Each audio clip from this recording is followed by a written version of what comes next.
नमस्कार, माझं नाव महेंद्र नामदेव जाधव।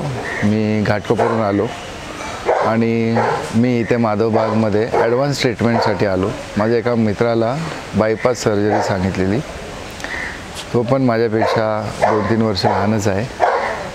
माझं वय 50, पण त्या बायपास सर्जरीला त्याने अवॉर्ड करून इकडे आला आणि त्याला खूप चांगला रिझल्ट मिळाला। एका महिन्यात त्याचे 100% ब्लॉकेज होते, त्यातले 75% ब्लॉकेज एका महिन्यात रिड्यूस झाले। तो रिझल्ट बघून मी इकडे आलो। मला ब्लॉकेज नव्हते, पण चिडचिड व्हायची, बीपीचा त्रास बरेच वर्षापासून चालू होता, शुगर माझी हाय होती, कोलेस्ट्रॉल हाय होता। आणि इकडे आल्यानंतर मी ज्या ज्या गोष्टी मला इथे करण्यात आल्या माझ्या बाबतीत, त्याच्यामध्ये माझं 3 किलो ते 3.5 किलो वजन रिड्यूस झालेलं आहे।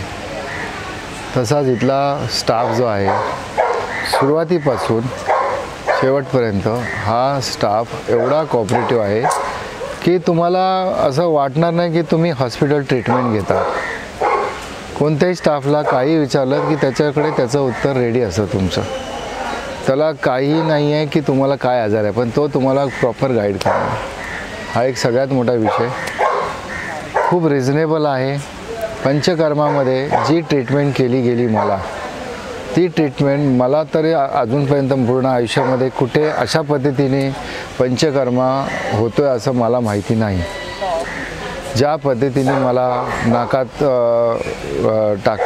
औषध टाकलं, डोक्याला बांधलं, घशाला बांधलं, हाताला छातीला कफ काढण्यासाठी जी ट्रीटमेंट केली, मी केरळा पंचकर्मामध्ये पण गेलो होतो, पण इकडे जी ट्रीटमेंट आहे ही चा रिझल्ट मला 8 तासाच्या अगोदर मिळाला। अशा पद्धतीची इथे ट्रीटमेंट आहे आणि खूप छान वाटतं। आयुर्वेदिक आहे, सराउंडिंग खूप सुंदर आहे, खूप रिझनेबल आहे आणि लोक खूप कोऑपरेटिव्ह आहेत, स्टाफ पर्टिक्युलर। आणि मी अजून माझ्या बाकीच्या मित्रांना देखील सांगेन की ब्लॉकेज कसा होतो हे त्यांनी सांगितलं, कशामुळे होतो सांगितलं, कारण आपण आळशीपणा करतो आणि तो आपल्यालाच भोगावा लागतो। तो फक्त आळशीपणा आपल्याला काढायचा आहे, एक्सरसाइज करायचा आहे, कमीत कमी खायचं आहे, जेणेकरून एनर्जी वाढते, आपल्या बॉडीमध्येच इन्शुरन्स तयार होतात, ते आपल्याला क्रिएटिव्ह करतात। आणि एवढं सुंदर आम्हाला समजवलं आहे की आता मी पुढील अजून 10 लोकांना मी गाईड करू शकतो, ह्या लेवलला मी समजून घेतलेलं आहे। धन्यवाद।